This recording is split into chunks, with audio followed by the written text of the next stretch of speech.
اعوذ باللہ من الشیطان الرجیم بسم اللہ الرحمن الرحیم۔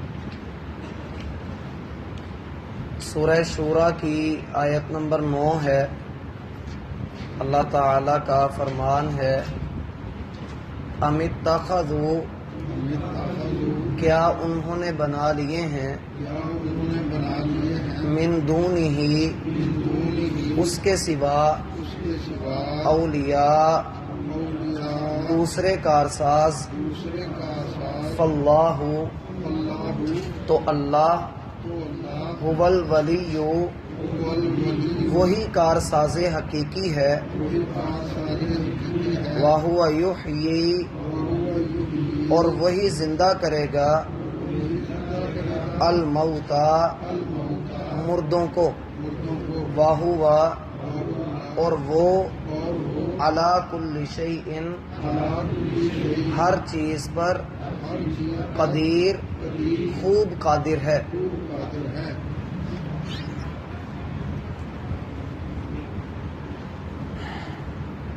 احباب گرامی،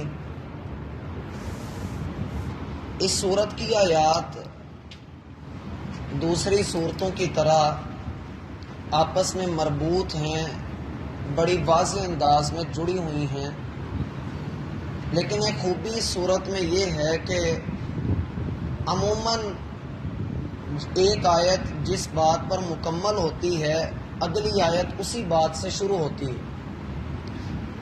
کل کی ہماری آخری بات یہ تھی کہ وَالظَّالِمُونَ مَا لَهُم مِّن وَلِيٍّ وَلَا نَصِيرٍ، ظالم لوگوں کے لیے نہ تو کوئی مددگار ہے اور نہ کوئی ان کا کارساز ہے جو ان کے بگڑے ہوئے کام کو سلجھا سکے۔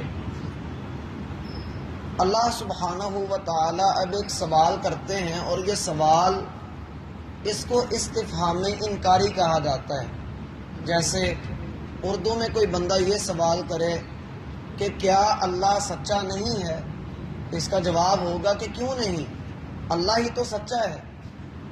تو اللہ رب العالمین اسی طرح کا ایک تعجب، ایک اظہار اور ایک سوال کر رہے ہیں۔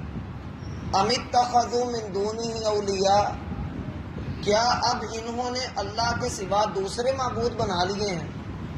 جب انہوں نے دیکھا کہ اللہ تعالیٰ کے سوا کوئی اور ہی ہمارے کام آئے گا، اپنے تئیں انہوں نے یہ سوچا کہ اب اللہ رب العالمین تو چونکہ اس کی پابندیاں، اس کے احکامات، اس کا اتارا ہوا قرآن، اس پر ہم عمل نہیں کر رہے، تو چلو اپنی مرضی سے کوئی دین بناتے ہیں، کسی اور پر بھروسہ کرتے ہیں، کسی اور کے نام کی نیاز دیتے ہیں، کسی اور کو پکارتے ہیں، تو کیا پتہ وہی ہماری مدد کر دے۔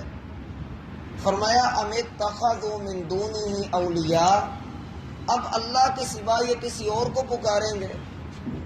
اس میں ایک انداز یہ بھی آتا ہے، ایک پہلو اس کا یہ بھی ہے کہ اللہ جو ان کو کھلاتا ہے، پلاتا ہے، زندہ کرتا ہے، مارتا ہے، اللہ تعالیٰ ان کی ضروریات کو پورا کرتا ہے، کیا اب یہ اللہ کو چھوڑ کر، جو حقیقی مالک ہے، اس کو چھوڑ کر یہ کسی اور کو بلائیں گے، کسی اور کو پکاریں گے؟ فاللہ هو الولی، حالانکہ اللہ ہی حقیقی ولی ہے۔ اور ولی، میں نے پچھلی آیات کے میں اندر بھی بتایا تھا کہ ولی عام طور پر اسے کہا جاتا ہے جو مصیبتوں میں کام آئے۔ ولایت کا جو لفظ ہے، جو یہاں پر لفظ ولی استعمال ہوا ہے، اس کا معنی ہے کہ وہ شخصیت، وہ ہستی جو مصیبتوں میں کام آئے، مصیبتوں کو دور کر سکے۔ کیا یہ اللہ کے سوا کسی اور سے یہ چاہتے ہیں کہ وہ ان کی مصیبتوں میں ان کا سہارا بنے؟ کیا یہ اللہ کے سوا کسی اور سے اپنی بگڑی بنوانا چاہتے ہیں؟ فاللہ هو الولی، حالانکہ اللہ بہترین کارساز ہے، اور جیسی مدد اس نے کرنی ہے، جیسا وہ کارساز ہے، ویسا کوئی نہیں ہے۔ حتیٰ کہ ایک جگہ پر اللہ تعالیٰ فرماتے ہیں والذین تدعون من دونہ، تم اللہ کے سوا جس کو بھی پکارتے ہو، جس کو بھی آواز دیتے ہو، لا یخلقون شیئا، وہ کچھ بھی پیدا نہیں کر سکتے۔ ایک ذرہ ہوتا ہے نا، وہ ذرہ بھی پیدا نہیں کر سکتے. وَهُمْ يُخْلَقُونَ، بلکہ بات یہ ہے کہ وہ تو خود پیدا کیے گئے ہیں. دیکھیے اللہ رب العالمین جو اپنے آپ کو الہ کہتا ہے، جو یہ کہتا ہے لا الہ الا ہو، اس کے سوا کوئی معبود نہیں ہے. معبود ہونے کے لیے 4 چیزوں کی ضرورت ہوتی ہے، اور وہ چاروں اللہ کے پاس ہی ہیں، دنیا میں اور کسی کے پاس نہیں ہے. سب سے پہلی یہ کہ اس کا وجود ہو، اور اللہ رب العالمین کا وجود ہے جو عرش پر مستوی ہے، جیسا ہے اس کی شان کے لائق ہے. دوسرا یہ ہے کہ وہ ہر چیز کا علم رکھنے والا بھی ہو، ہر چیز کا علم اس کے پاس موجود ہو. دنیا میں کوئی انسان یا کوئی ہستی ایسی نہیں ہے جسے ہر چیز کا علم ہو. ایون کہ ہم اپنی بولی جانے والی زبانوں کو ہی دیکھیں تو ہم ساری زبانیں نہیں بول سکتے، نہ سیکھ سکتے ہیں. اور پھر جب علم اس کے پاس ہو تو پھر وہ جس چیز کے بارے میں علم رکھتا ہے اس پر پورا اختیار بھی رکھتا ہو، قادر بھی ہو اس کے اوپر قدرت بھی رکھتا ہو. ممکن ہے کہ دنیا میں ایک انسان ساری چیزوں کا علم تو رکھتا ہو مگر اختیار کسی پر بھی نہ ہو.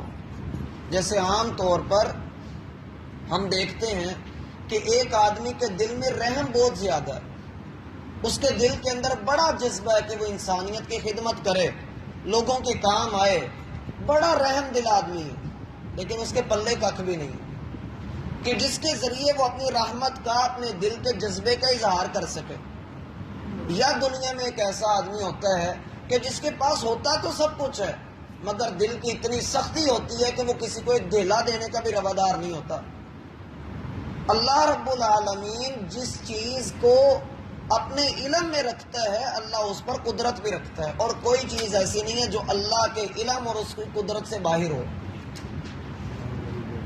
اور جب وہ ان تینوں چیزوں کو لے آتا ہے تو پھر چوتھی چیز ہوتی ہے وہ خالق بھی ہو، بنانے والا بھی ہو، اور اس بناوٹ میں وہ کسی کا محتاج نہ ہو کہ فلاں چیز کی طرف دیکھ کر اللہ نے یہ چیز پیدا کی ہے.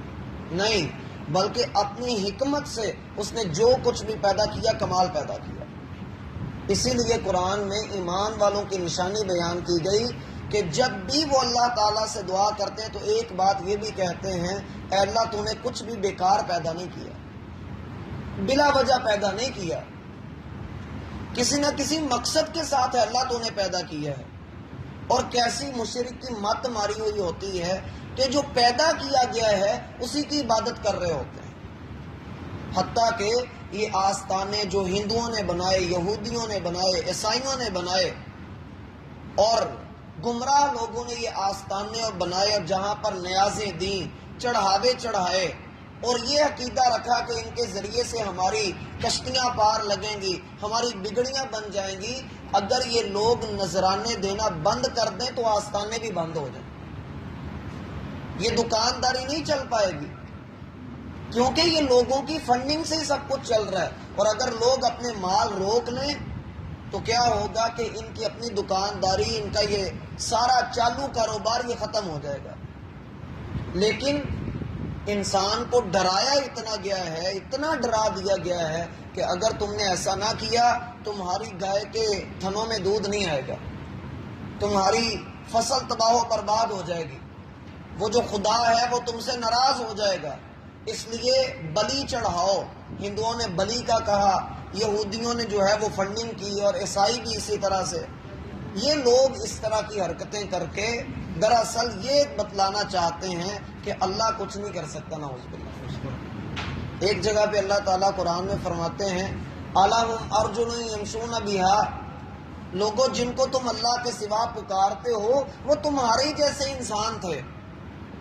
إِنَّ الَّذِينَ تَدْعُونَ مِن دُونِ اللَّهِ عِبَادٌ أَمْثَالُكُمْ، وہ تمہارے ہی جیسے انسان تھے. فَادْعُوهُمْ، اگر اب بھی تسلی نہیں ہوتی تو ان کو پکارو، اگر وہ تمہاری دعاؤں کو قبول کر لیں تو پھر تم اپنے دعوے میں سچے ہوئے.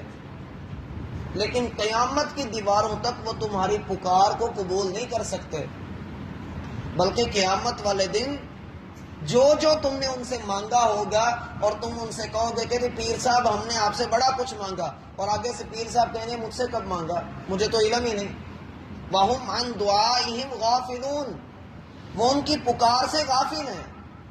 ایک جگہ پہ اللہ تعالیٰ نے فرمایا ان تدعوہم لا يسمعوا دعاءکم، تم ان کو پکارتے بھی رہو وہ تمہاری دعا کو سن نہیں سکتے، وَلَوْ سَمِعُوا مَا اسْتَجَابُوا لَكُمْ، اور اگر سن بھی لیں تو تمہاری بگڑی بنا نہیں سکتے، وَيَوْمَ الْقِيَامَةِ يَكْفُرُونَ بِشِرْكِكُمْ، اور قیامت والے دن وہ تمہارے اس شرک کا انکار کریں گے کہ ہم نے تمہیں اس بات کا حکم نہیں دیا تھا۔ اللہ تعالیٰ نے قرآن میں ایک بڑا موٹا سا اصول بیان کیا کہ اللہ نے جس کو بھی نبی بنایا ہے، اللہ نے جس کو بھی نبوت عطا کی ہے، حکمت عطا کی ہے، کتاب عطا کی ہے، وہ ایسا نہیں تھا کہ اس نے اللہ کے حکم لوگوں کو سنائے اور لوگوں کو اللہ کے احکامات پہنچانے کے بعد کہنے لگا اب اللہ کو چھوڑ کے میری عبادت کرو۔ اللہ نے کسی کو بھی ایسا نہیں بنایا۔ ما کان لبشر ان یؤتیہ اللہ الکتاب والحکم والنبوہ ثم یقول للناس کونوا عبادا لی من دون اللہ، وہ لوگوں کو یہ کہتا پھرے کسی نبی نے یہ کہا ہو کہ اللہ کو چھوڑ کے میری عبادت کرو، کسی نے نہیں کہا۔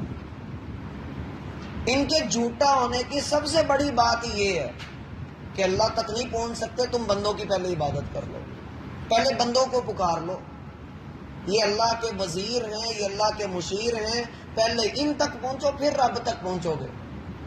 جبکہ اللہ تعالیٰ نے کیا کہا کہ میں اس کی شاہ رکھ کے بھی زیادہ قریب ہوں اگر وہ مجھے پکارے۔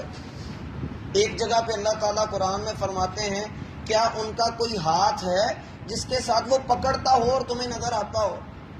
جس کو تم اللہ کے سوا پکار رہے ہو وہ تو پتھر کا بت ہے، اس کا کوئی ہاتھ حرکت کرتا ہوا تمہیں نظر آتا ہے؟ یا پاؤں جس کے ساتھ وہ چلتا ہے، یا کان جس کے ساتھ وہ سنتا ہے، یا آنکھ جس کے ساتھ وہ دیکھتا ہے؟ کیا ہو کیا گیا ہے تمہیں؟ تم اللہ کے سوا کس کس کو پکار رہے ہو؟ فاللہ هو الولی، اور اللہ بہترین کارساز ہے۔ اور ولی کے لیے اللہ تعالیٰ نے دو دلیلیں بھی یہاں پر ذکر کی۔ پہلی وَهُوَ يُحْيِي الْمَوْتَى، وہ مردوں کو زندہ کرتا ہے۔ دنیا میں اللہ کیسے مردوں کو زندہ کرتا ہے؟ اللہ تعالیٰ انڈے میں سے جاندار مرغی نکالتا ہے، یا اللہ تعالیٰ زمین میں سے پھل اور سبزیاں اور دیگر فصلیں اگاتا ہے جن میں ہماری زندگی کا سامان ہے، اگر وہ نہ ہو تو ہم زندہ نہیں رہ سکیں گے۔ اللہ تعالیٰ مردوں کو زندہ کرتا ہے، یا اس سے یہ بھی مراد ہے کہ مصیبتوں سے نکال کر زندگیاں وہ عطا کرتا ہے۔ وَهُوَ عَلَىٰ كُلِّ شَيْءٍ قَدِيرٌ، اور دوسرا یہ کہ وہ ہر چیز پر پوری طرح قادر۔ اس کا سوال اللہ اور بھی جگہوں پر کرتے ہیں، اللہ قادر ہے کس طرح؟ اس طرح سے کہ بتاؤ تمہیں رزق اللہ کے علاوہ اور دیتا کون ہے؟ یا زندگی کون دیتا ہے؟ یا کون ہے جس نے زمین اور آسمان میں اللہ کا ہاتھ بٹایا ہو؟ کون ہے کہ جس نے زمین سے پھل سبزیاں اگانے میں اللہ تعالیٰ کی مدد کی ہو؟ جب کوئی اللہ کا شریک نہیں تو پھر اللہ وحدہ لا شریک ہے، اکیلا ہے، یکتا ہے، احد ہے، واحد ہے، اس کے سوا کوئی معبود برحق نہیں۔